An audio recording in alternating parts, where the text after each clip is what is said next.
Hello and welcome back to CineQuickies. I'm STEPH, breaking down the biggest news in movies and TVs for your Monday, just for you because I love you. And today, Leslie Grace, much awaited Batgirl, which I don't know if I'll ever see her. We don't know if we're ever gonna see her, has broken her silence since DC announced in August that they were no longer going to be releasing the Batgirl movie that was supposed to be released on HBO Max. I roll because I still want it. I think that if we do what we did with the Snyder cut, perhaps there's still a chance that we could get a Batgirl cut, because I'll summarize from this Variety article that dropped in an interview with her that she actually did see what cut they have. It's not fully edited, but there is a cut there, so there's still hope, y'all. So the worst part about reading this article was that I found out that Leslie Grace found out that Batgirl wasn't happening the way we found out, which was from a freaking New York Post article. That is so rude. Like, I know it's the industry, but I think that's absolutely unacceptable. Her co-star Brendan Fraser, who was going to play Firefly, also found out this way, and at first he was like, what the heck, this must be a joke, and then realized it was actually a real thing. But then because he's such a saint, he called Leslie Grace, and they apparently had a really great conversation about how much he believes in her and how stupid this is, but how it is just the industry and how she'll be good. And I know that we all know that she will be good, because if you've seen her in any of her other performances, you're like, damn, how is she not going to be good in this industry? So I still have hope, but it's cool to know that there's still good people in the industry that will call you up and be like, you're good, girl, you're good. And Achara told me a funny story how she interviewed Brendan Fraser for George of the Jungle. So much cringe!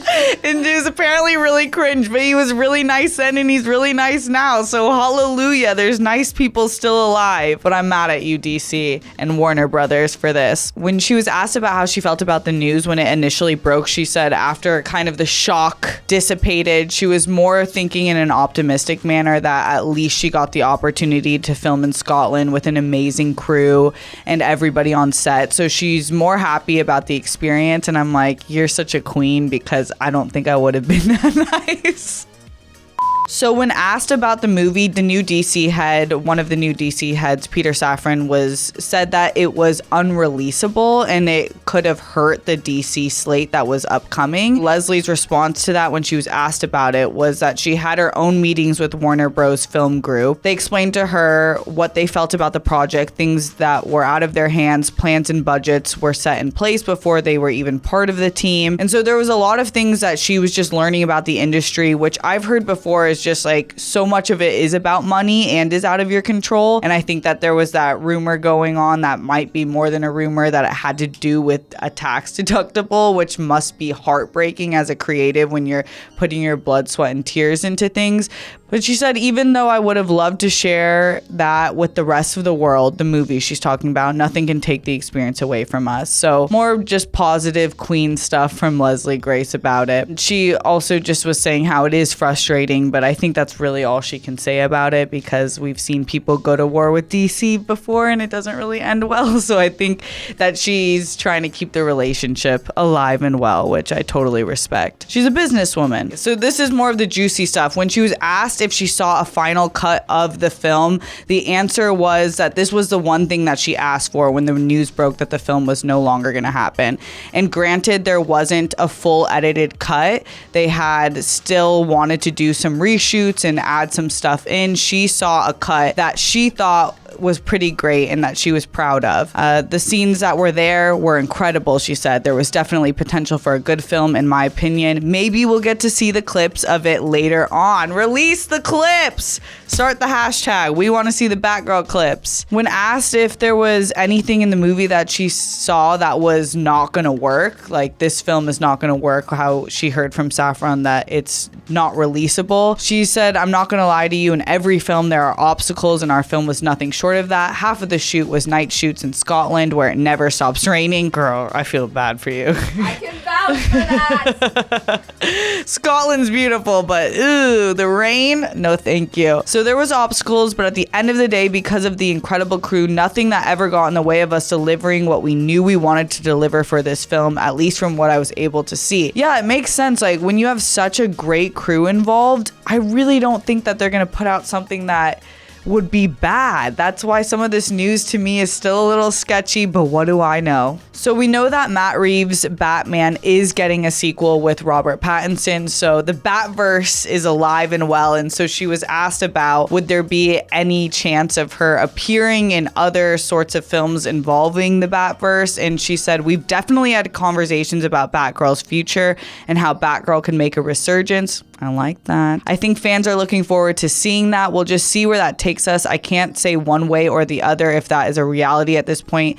I can't speak too much about a future for Batgirl or guarantee anything. The last thing I would want to do is give folks any kind of inkling of something that I have not much control over, as we've learned. She's so good at this. I would not be this good at this. She's so good at this. But she didn't downright reject this. So I think that's good news. And I really do feel like Leslie Grace would make such a great Batgirl. I remember when the news broke, I was like, yes, she's perfect for this.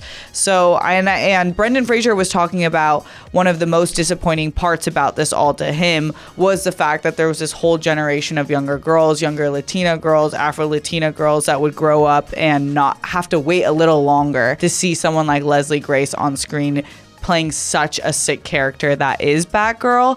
So in the Variety article, the final question they asked concerning Batgirl was about what it would mean to young Latinas and what Leslie Grace has to say to them now. And she said, your journey is not a mistake, that everything in your journey can be learned from, can be transformative, can be inspirational and aspirational for someone that you might not even know. I've learned that you can make the choice to learn from things and transform into something that's positive for you, or you can be down in the dumps. I would say just keep going no matter what the obstacle is. If you have the passion for something, don't let anything that stands in your way tell you that you aren't worthy, capable, or have the potential to fulfill what you know you're capable of doing.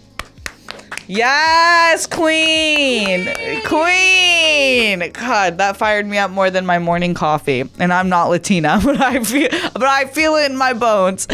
She's so great. I really like this article. Well done, Variety. And I think that I'm excited for her future projects, and I'm excited that there's still a cut that we could potentially see. So don't stop keeping the dream alive, as they say. In other Queen Latina news, Jenna Ortega, which has become my queen and so many people's newest favorite actress, has spoken out even more about her time on set on Wednesday, which was one of my favorite shows of last year. And I know that she had COVID during it. I know that news broke a few weeks ago while she was filming that incredible dance sequence. She was actually really sick, but somehow it worked. Sometimes you just got to make it work with what you have.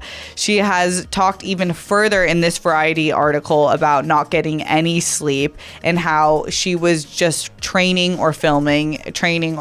When she wasn't filming, if she had a single day off, she would be training in fencing and cello, which I had no idea that she actually did that herself. I guess it makes sense. I'm like, how do you CGI someone doing the cello? But who knows with the way that their technology can do its thing? I don't know. So I was like, there's no way she learned the cello just for this role, but my, she's just that big of a queen that she really did. And fencing, which I just think it's so cool when you hear about how serious actors take their jobs, not the Jared Leto serious where you're sending things to Queen Margot Robbie that you should never be sending because you're acting, but this kind of serious where she's not getting any sleep. She said that she pulled her hair out because she was so stressed on set just trying to get these things done, but then look at what you got. So hard work does matter. And speaking at a Netflix hosted Q&A panel in Hollywood, she said it was show up to set 2 hours early, do that 12 to 14 hour day, then go home and then get on a Zoom and have whatever lesson that I had,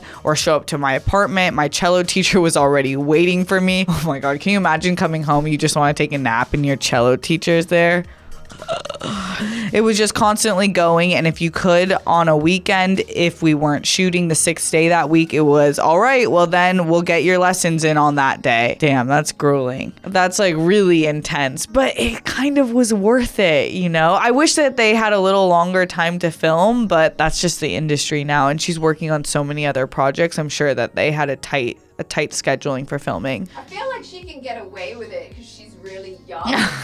Chara's like, she's young. She doesn't need the sleep. Guys, get your sleep. Burnout is real. It really is. When you can't, I'm an 8-hour a night type gal. Like, I need 8 hours, or the next day I need 8 cups of coffee. It's not good. So hats off to you, Jenna Ortega. I don't know if I would have been able to do that. I didn't get any sleep. She said I pulled my hair out. There's so many FaceTime calls that my dad answered of me hysterically crying. This reminds me of when I played field hockey in college.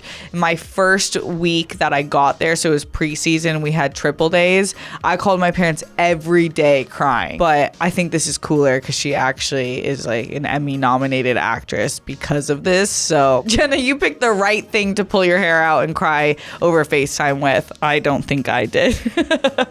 I'm still have PTSD from sports. All right, that wraps up our CineQuickies for the day. If you enjoyed what you saw, make sure you hit that like button, hit the subscribe button if you haven't already, turn on all notifications so you know when we drop another video. I'm STEPH SABRAW, and I'll see you later. Much love.